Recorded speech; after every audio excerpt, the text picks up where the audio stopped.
français et de la traduction anglaise en seront donnés simultanément par les publics téléphoniques. Il s'agit du discours prononcé à la tribune de l'Assemblée de la SDN en juin 1936 par l'empereur d'Éthiopie, Haïlé Sélassié.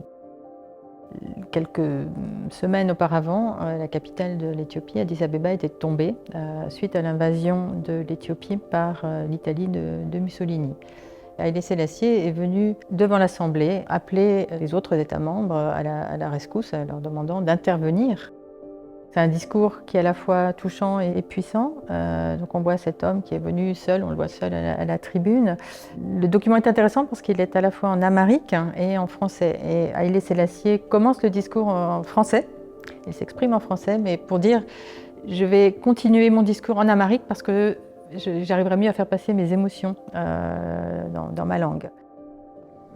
Je prie l'Assemblée de m'excuser si je ne m'exprime pas en français comme je l'aurais voulu.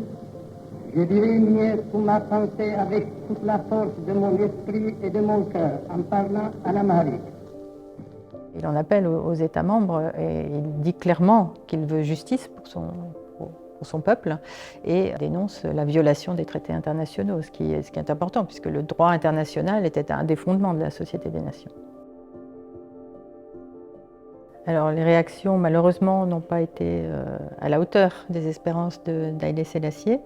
Des sanctions économiques ont été votées contre l'Italie de Mussolini, mais en fait jamais appliquées.